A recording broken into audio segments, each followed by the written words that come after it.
দেখো presentation software chapter 5 class 5 দেখো Microsoft PowerPoint is a powerful presentation tool. দেখো আমাদের মাইক্রোসফটের পাওয়ারপয়েন্ট যে সফটওয়্যারটি আছে সেটা একটা powerful presentation tool. It help you to communicate with your view and idea effectively. এখানে কি আছে দেখো শোনো, এখানে কি বলছে পাওয়ার পয়েন্ট এই যে সফটওয়্যারটির কথা বলা হচ্ছে এটা পাওয়ারফুল একটা প্রেজেন্টেশন টুল। এটার সাহায্যে কি করা যায়? It help you to communicate your view and idea effectively. তুমি কি করতে পারছো? তোমার এর সাহায্যে একটা কমিউনিকেট করতে পারছো এবং তোমার ভিউ এবং আইডিয়াগুলোকে সুন্দর করে প্রেজেন্ট করতে পারছো। ঠিক আছে, in the previous grade you learn how to create simple presentation in PowerPoint. আগের ক্লাসে তোমরা শিখেছিলে যে কিভাবে প্রেজেন্টেশন তৈরি করতে হয়।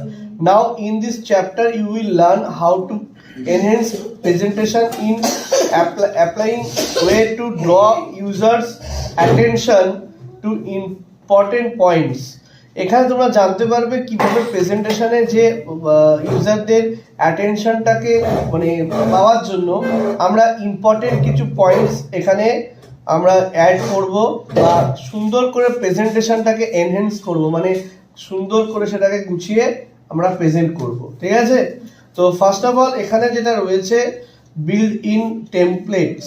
দেখো টেমপ্লেটস কি, what is template? A template is a pre design layout.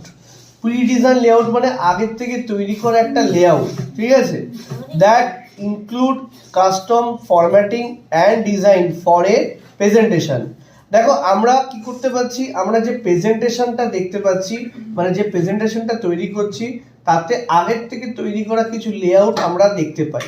ঠিক আছে, যে লেআউটটা কি হয় সেখানে কাস্টম ফরম্যাটিং মানে তৈরি করা কিছু ফরম্যাটিং আছে, তৈরি করা কিছু ডিজাইন আছে প্রেজেন্টেশনের জন্য, মানে আগের থেকে তৈরি করা মানে ফরম্যাটিংটা সুন্দরভাবে গুছিয়ে তৈরি করা হয়েছে বা ডিজাইনটাও আগের থেকে তৈরি করা হয়েছে, সেরকমই একটা মানে প্রেজেন্টেশন রেডিমেড প্রেজেন্টেশনকে বলা হয় টেমপ্লেট। এই টেমপ্লেটে কি করতে হয়, আমরা সেখানে কোনো লেখা অ্যাড করে আমরা নিজেদের মতো প্রেজেন্টেশন তৈরি করতে পারি। তাহলে কি হচ্ছে ব্যাপারটা দেখো, it can save lot of time and effort